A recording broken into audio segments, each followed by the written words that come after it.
Yeah. So I will be discussing now the categorization here. So this is care for patient with problems in elimination. Okay. So when you talk about, so this is care for patient with problems in elimination. So technically, one of the activities of daily living that we have is the process of excretions of waste products in the body. And what are those waste products in the body? We have carbon dioxide when we exhale. We have urine, okay, and then we have feces. Okay. So technically, these are what? These are waste products. Kaya nga kailangan this needs to be excreted in the body. This needs to be removed in the body because if they are not removed in the body, they causes poison. Diba? It poisons the body. So one of the things that we're going to discuss is what we call your urinary catheterization. So when we talk about your urinary catheterization, this is an insertion of a tube, kaya nga it's a catheter, in the urinary bladder to facilitate evacuation of urine. You understand? So, ang primary purpose ng urinary catheterization is para magpalabas ng ihi. You understand? Now, kailan ba natin kailangan i-perform ang urinary catheterization? Usually po, urinary catheterization is done for a patient who has a problem in evacuation of urine. You understand? Except for a patient that has required dialysis. Kasi pag nagda-dialysis, wala talaga silang pinupulos na urine. Kahit hindi sila umiihi, kaya hindi sila umiihi kasi hindi sila napupulos ng urine. You understand? Kaya kailangan nilang mag-dialysis para maglinis ng dugo. You understand? Now, kailan natin ginagawa ang catheterization? Because we perform catheterization sa mga pasyente natin na kailangan natin palabasan ng ihi. Sino itong mga to? For example, yung nanganganak. Diba? Usually kasi, pag nanganganak, hindi makaihi yung nanganganak, so sobrang laki ng, sobrang daming tubig ng bladder niya, so kailangan magpapaihi. Bakit? Kasi hanggang puno yung bladder, hindi makababa yung ulo kasi the bladder will obstruct yung passageway ng fetus. Kaya sometimes we perform catheterization for patients that are pregnant. Sino pa? Yung mga pasyente natin cannot control urination. Example of that, ang mga pasyente natin comatose, bedridden patients. Okay? Okay, bakit po? Kasi syempre, kung hindi sila pwedeng tumayo, o kaya they cannot control urination. Like for example, comatose nga sila. So, kung comatose sila, nakakaihi ba sila mag-isa? Hindi. Diba? So, para mas mababilis yung hindi nila dumi, diba? We insert a urinary catheter.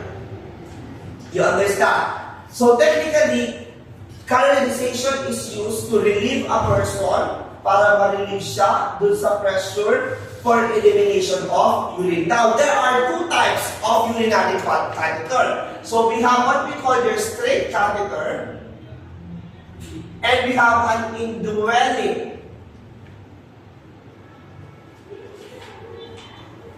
So, we have a straight catheter and we have an indwelling catheter. Anong pinagkaiba nila? So, this is what we call, usually po ang lahat ng straight catheter, kulay red lang. Ito sila. Okay? So, this is the tube. Siyempre, this is sterile ha. So, sterile po ito. Bakit? Kasi nga, the bladder is sterile. So, we do not use a catheter that has been used and that has been exposed. Tulad dito, dahil nakakawa ko siya, hindi natin pwedeng gamitin for a real human being. Pero dahil hindi naman sila totoong tao, kaya sila gamitin sa kanila. You understand? So, this is what we call a straight catheter. Bakit tinawag sila straight catheter? Kasi ito mga catheter na ito, these are the catheters that does not stay long in the patient's body. Example, pagka-insert mo ito sa pasyente, lalabas yung ihi, pagkatapos lumabas ng ihi, tinatanggal na natin sila. So this is what we call a straight catheter. Now, kapag yung catheter kailangan mag-stay na matagal, example nga, comatose yung pasyente natin. So, gusto natin na instead na i-diaper siya, ika-catheter niya natin siya para yung ihi niya, sa mismo sa catheter niya lang pumapasok. Diba? Ang tawag na dito is your indwelling catheter. So, pag indwelling catheter po, they stay longer. Anong pinagkaiba nila? So, meron silang dalawang port. This port is actually connected to a urine bag, yung nasasalo ng ihi. Itong port na ito is actually used para to inflate a balloon. So, yung mga indwelling catheter, meron silang balloon sa pinaka-tip. Okay? Meron silang balon sa pinaka-tip. Para sa kanyang balon na yun. That is to secure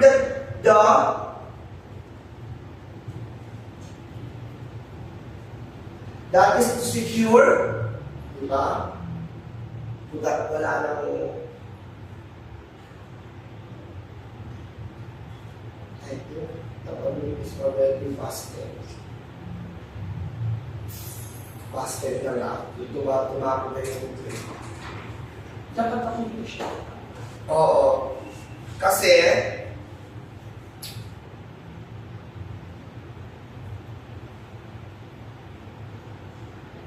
ayun, yung balon. Ayan, mayroon siyang balon.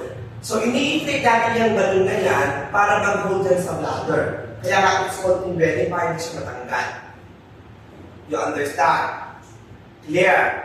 Oh, so that's the difference. So ito po, they stay on the patient, okay, while the straight catheter does not stay on the patient. Wala akong ulit ba?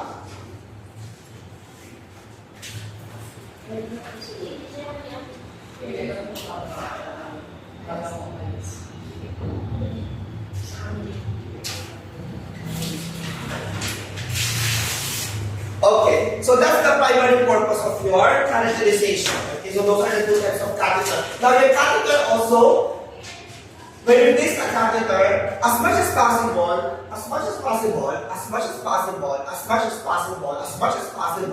kung kaya na huwag ilagyan ng catheter ng pasyente, hindi ako kinakatheter ng pasyente. Bakit po? Kasi, when the moment that we insert a catheter, technically what happened is, the patient is already exposed to microorganism.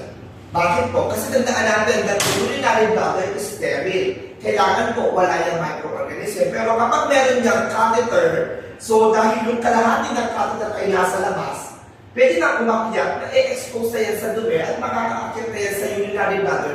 Kaya ngayong pasyente na naka-catheter, mataas ang chance magkaroon ng UTI. You understand? Kaya nga, if ang patient has a catheter, usually po, kailangan lagi tayo nagpe-perineal care because they have high risk in having UTI, urinary tract infection. Other than that, kapag nag-UTI tayo, pag nakakatheter ang pasyente at prolonged use of catheter, usually po, nagkakaroon po ng bladder dumbness. Ano yung bladder dumbness? From the word dumbness, nabubobo na yung bladder. Bakit? Di ba pag wala kang catheter, meron kang urge umihi. So the moment na napupuno yung bladder mo ng ihi, meron kang urgency, meron kang urge para umihi ka. Pero kapag nag-insert tayo ng catheter sa bladder, usually po, hindi na nakukuhang mapuno ng ihi yung bladder. Every time na nagpo-produce ng ihi yung katawan, lahat yan ay lalabas na agad sa tube. Kaya nga yung pasyente kapag naka-catheter, wala siyang urgency. Hindi niya nararamdaman na naiihi siya. You understand? Clear? Now, kapag ang pasyente, more than 5 days or 3 days nang naka-catheter, and then tatanggalin mo yung catheter, minsan nakakalimutan na ng bladder na ay marunong pala akong makaramdam ng naiihi ako. Kaya nga usually po, ang nangyayari, kapag matagal nakakatheter yung pasyente, pag tanggalin ng catheter, binabalik din natin yung catheter. Bakit? Kasi punong-puno na yung bladder niya, pero wala pa rin siyang urgency para umihi siya. Nag-gets yung iba? Yes, Kaya nga, hindi ka doon ka-advisable. Ang dami naman, kailangan ko lang isa, binigay niyo ko.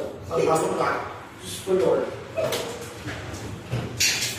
Kaya nga, hindi rin po advisable na ang pasyente hanggang kaya hindi hindi nakakateter, wala kang kakateter. Hindi yung naihi, sabi mo lang, hindi nakamad ako tumayo paggabi. Kateter ko yan sa diba? Para kapag naihi ako, hindi na ako tatayo paggabi.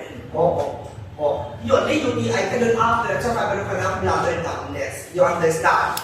Clear po? Now, a catheter, these are catheters. Diba? These are also what? Measured in French. So again, the higher the number is, the bigger the size is. The smaller the number naman dito, the smaller the tube is. So how do we select the tube size? Depending on the age of the patient. So for example, itong mga ito, pang baby ito, kasi nga kanila yung tube butas ng mga abdomis natin. Pero hindi ko pwede gawin sa inyo ito. Bakit? Kasi masyadong maliit para sa inyo ito. Usually po, ganito na kalaki yung ginagamit natin sa inyo. O kaya yung orange, yung mas malaki. Ito, yan. Ito ang ginagamit natin sa inyo. Yan, yung mas malaki. Clear? Yes, no. Now, meron tayong mga set ito po, kung mga ganito, ini-injectan pa yan ng tubig, kaming ang needle. Pero kapag ganito, lower lock na to, ha? Yung ganyan, lower lock na, so wala nang needle yan. So, pag in-insertan mo natin yun lang syringe, wala nang needle. And then, para mag-inflate mo siya. You understand? Clear? Pero pag ganito pa, kailangan pa ng needle. Kaya lang, ang hinahawakan nyo kung ito, make sure na ang hawak nyo yung pinaka-colored. Hindi dito kasi lumalabas yung karayo. Baka matusok po kayo. Clear? So again, this is a sterile technique. So this is a sterile technique. So it requires sterility. Okay, so paano natin gagawin ang characterization? So let's assume na ang mga pasyente ay pumunta, may katawan nila? Yes. Yes. So ang una nyo gagawin, position the patient properly. Ang lalaki, supine position. Ang babae, dorsal recumbent. So, para lang sa prenatal care. Now, ang lalaki, mas madaling i-catheter. Bakit mas madaling i-catheter ang lalaki? Kasi nga, iisa lang ang butas ng lalaki. You understand? At then, kung nakikita, wala ka ng choice. Isa lang ang choice mo. Sa babae, dalawa yung butas niya. Isang urethral meatus at saka isang vaginal orifice. The vaginal orifice, doon lumalabas ang mens. Okay, doon pumapasok si Junjun. Yes. Yung urethral meatus, doon lumalabas ang ihe. So, paano malalaman sa urethral meatus? From the clitoris, just below the clitoris, that is the urethral meatus. You understand? Yung malaking-malaking butas, that's the vaginal orifice. Clear po? Usually kasi magkakamali ka na mapasok mo sa vaginal orifice kasi nga malaking butas yun. Madali siyang ipasok doon. Clear? Clear po? Yes, no. Okay. So, the first thing that we need to do is, of course, this is a sterile technique. So, kailangan po sterile ang gagamitin natin. So, kapag ganyan, huwag mong ilalabas yung buong tube, bubuksan mo lang ito para lumabas lang po itong part na ito. Ito. Okay, so assuming nakalabas pa siya, ang una mong gagawin is to connect it with a urine bag. So, hindi ito nasa plastic pa to, ha? Yes. I-connect mo ito sa urine bag. Bakit mo siya lang i-connect sa urine bag? Kasi ito yung sasalo ng ihe. Make sure that naka-close yung urine bag. Kapag nakababa itong blue, naka-open yan, nakalabas yung ihe. Kapag nakataas yan, ibig sabihin naka-close siya. Clear mo? So, yes, the plastic pa yan. Naka-plastic siya, guys. Oo. Naka-plastic siya. Next, you need to prepare, other than your urinary catheter, you need to prepare a syringe. Usually po, we use 10 cc syringe with 10 cc syringe.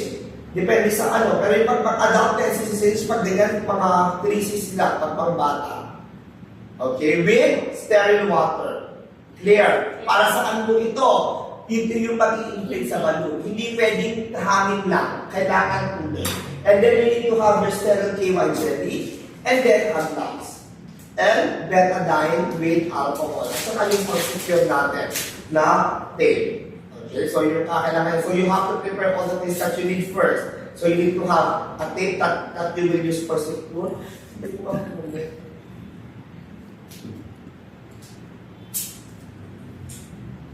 Okay. And then a sterile glass, as enriched with water. Usually, pag adult, 10cc, laging 10cc yun. Pag bata, 5cc or 3cc. Okay? That is used to inflate the balloon. Clear? Yes. Next is you're going to mag-gloves ka muna ng clean. Para sa anong clean. Kasi kailangan mo munang maglinis ng budget ng general ng pasyente. So, in using acrylic gloves and then alcohol, cotton balls with betadine, you have to perform perineal care first. So, kailangan mo munang i-betadine yan. That is to prevent infection. After nun, kapag nakapaglinis ka na, tatanggalin mo ngayon yung clean gloves mo, doon ka na ngayon mag-sterile gloves. Kasi this is a sterile technique and you have to maintain sterility. Bakit po? Prone ang pasyente mo magkaroon ng infection. Parang umiyak sa gloves.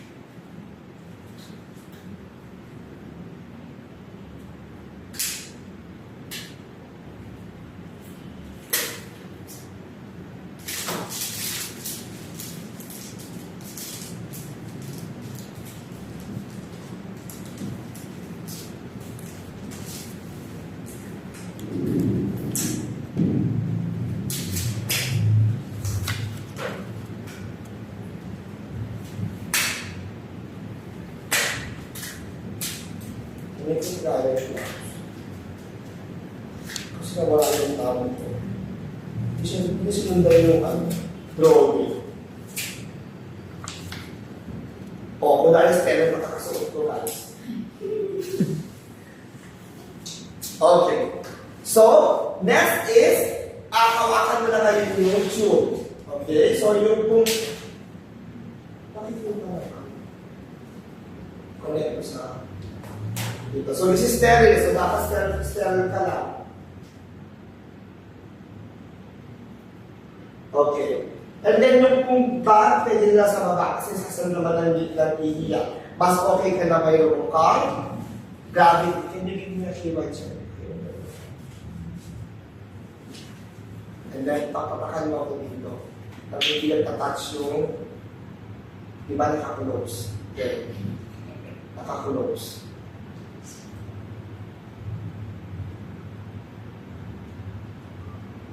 Okay. So first is you have to lubricate the tip of the catheter, and then we're going to insert it on the urethral meatus. So sa lalaki, wala kang problema kasi iisa lang siya, madali siyang ipasok. So insert ka lang ng insert. And then while you insert, you can ask the patient to hingang malalim. Kung sabihin tulunok po, ito NGT. Ha? Oo. Hingang malalim. Tapos sinasuction ninyo, hingang lulok po. Hindi pinakalunok yun, mga halimaw kayo. Sa NGT, pinakalunok. Masasakit kayo, lulok daw ng lulok. O ito, kung sabi, lulok po kayo, malayo masyado ito sa bibig. So, you ask the patient na hingang malalim pagpasok. And then, insert ka lang ng insert hanggang makarating siya sa urinary bladder. Paano pa nalaman na nandun ka na sa urinary bladder? Kapag may lumabas na ihi. So, you will only stop kapag may lumalabas ng ihi. Hanggang walang lumalabas na ihi, wala ka pa sa urinary bladder. So, insert mo lang.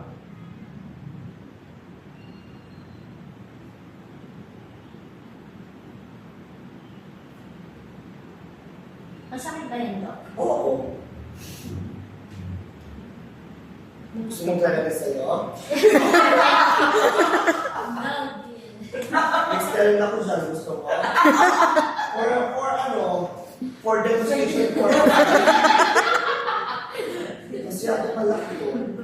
Mayroon nga akong isa, kasi lang ang gagamitin ko, no? Kasi hindi niya kaya na magdami ko yun, masyadong malaki, ayaw niya pumasok ng very strong.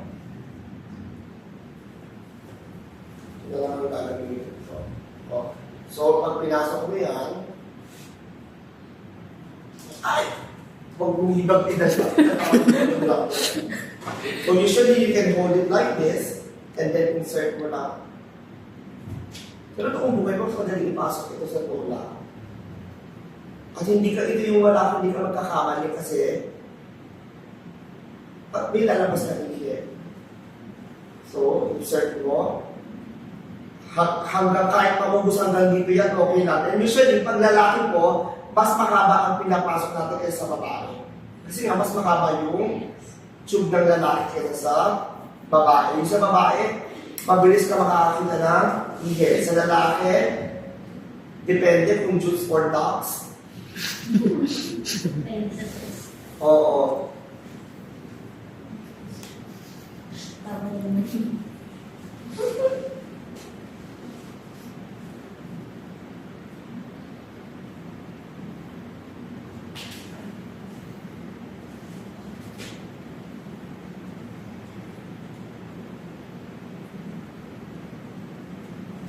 Hindi malabas sa kabilang side.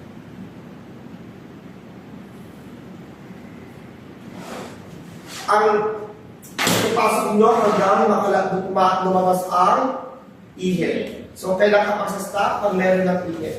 So, just to give you an idea, sa paano lang nag-work. Pag nag-work yan kasi,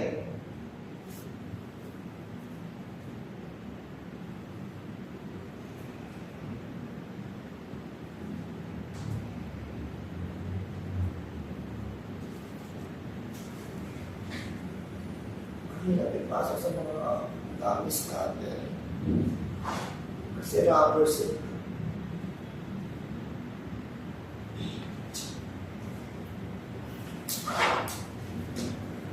Saan ito pumasok?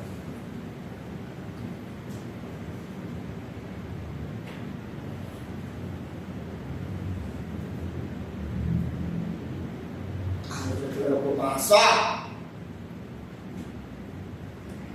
Kasi pag nakita mo yan, papasok po yan hanggang dito. Okay, kaya nga ibabalon mo siya. Pag nabalon na yan nun, ito yung bladder eh. Pag nabalon din yun, mag-inflate yung balon, hindi na makababa yung tube. Kaya nga, ano ginagawa? Dito ba kung discuss na maayos? Kasi, kung pag naipasok po natin ito, you're going to introduce air or you're going to introduce fluid. That is to hold the balloon in place, correct? Yes. Oo. Kaya nga, dahil nagpasok ka ng tubig, okay, dahil nagpasok ka ng tubig, ang tendency, ito po yung pag-hold para hindi matanggal yung tube. Now, kapag tatanggalin mo ito, dahil nagpasok ka ng tubig, kailangan i-deflate mo din yan. So, do not forget na kapag nagtatanggal kayo ng catheter, you have to first remove the fluid. Kasi pag hinila mo yan na hindi mo dineflate ito, sisirain daw yung buong urethra. So, hindi na makakaihi yung pasyente mo ng normal. Forever na siya magkakaroon ng suprapubic catheter. You understand? Kasi nga, this has water. So, huwag mong hihilahin basta-basta nang hindi mo tinatanggal yung fluids. Clear? Now, let's assume that the patient has a catheter. Okay? And then the catheter stayed for 5 days. Now, there is already an order that the patient needs to be, that you have to remove the catheter of the patient. Do you remove the catheter immediately? No. Bakit po? As I have discussed a while ago, kapag ang pasyente ay matagal na naka-catheter, nawawala na siya ng urge umihi. Kasi nga, hindi na nakukuha mapuno ng bladder, lumalabas na lang yung ihi, nasa bag na lahat. You understand? So, ano gagawin mo? Bago mo tanggalin yung catheter, so for example, may order na ng removal ng catheter, we perform bladder training. Ano yung bladder training? Tuturuan mo muna ulit yung bladder na makaramdam na naiihi siya. So first is you have to clamp. You're going to clamp the catheter for 2 hours. Or until the patient feels na naiihi siya. Kasi kapag kinlock mo yan, hindi makakalabas yung ihi. So ang tendency na pupuno ulit ng yung bladder niya ng ihi. So dapat yung pasyente, pag napuno yung bladder mo ng ihi, mararamdaman mo na naiihi ako. So pag sinabi ng pasyente na naiihi siya, then you can remove and the clamp para umihi siya, and then after that, pwede mo tanggalin yung catheter. Kasi ibig sabihin that the bladder can still recognize na naiihi siya. Now, what if po, 2 hours na, hindi nagsabi yung pasyente kung naiihi siya, wala siyang urge. So, remove the clamp, and then paglabas ng ihi, clamp mo ulit. So, hindi natin tatagalin yung catheter hanggang hindi nakakabalik yung urge ng pasyente. We call this bladder training. You understand? Yes, no. And then when we remove the catheter, what do you have to do first? You have to, dahil na-introduce ka ng fluid, ang gagawin mo, you have to aspirate. So kung nagpasok ka ng 10 cc syringe, ng 10 cc water, kailangan 10 cc water din ang lalabas. And then, pag natanggal mo na lahat ng fluid, natiyak mo nang natanggal yung fluid, dahan-dahan mo siyang ihilahin. Kapag wala kang nararamdaman na resistance, ibig sabihin wala ng tubig. Pero pag may nararamdaman kang resistance, ayaw bumitaw, ayaw maalis. Ibig sabihin po, kuha ka ng syringe, aspirate ka pa. Baka may tubig pa. You understand? So, huwag mong bibiglaan. And then, kapag wala ng resistance, and then that's the time that you can fully remove it. Sabi ko sa pasyente, hingang malalim, pag hinga niya ng malalim, dun sabay hinga. Hindi yung dadahan-dahanin mo. Hingang malalim. Gusto ko pahirapan yung sakit nun. Kaya nga, gusto kong huminga ng malalim kasi distraction yun. Yung paghinga niya, matatanggal na. Sumabay siya sa paghinga niya. Hindi yung hingang malalim. Aray talaga ng very, very strong yun. Clear po? Yes, So sir. that is your catheterization. Clear. Question so far. And then, pag ganyan po sa CDCQ, yan, dinidik natin sa legs ng pasyente. And then, pag natatanggal kayo ng urine, hindi natin tinatapon yung buong urine bag, ha? So, for example, napuno na ito po ay nakasabi sa ilalim ng kama. Kapag magtatanggal ka ng urine, bababa mo, siyempre may pansalong ka. Ibababa mo ito para tumubuhos yung ihip, tapos ibabalik mo ganun ka-close mo. So, ito hindi ito tinatapon. How long does a urinary catheter should stay in the patient? Dapat, every 72 hours, nagpapalit tayo ng catheter. Para mas mababa yung chance ng pasyente natin na magkaroon ng UTI. You understand? Clear po? Questions so far? Do you have questions? Wala. Okay. Wala na. Next! Ako na po. Glucose checking. When we talk about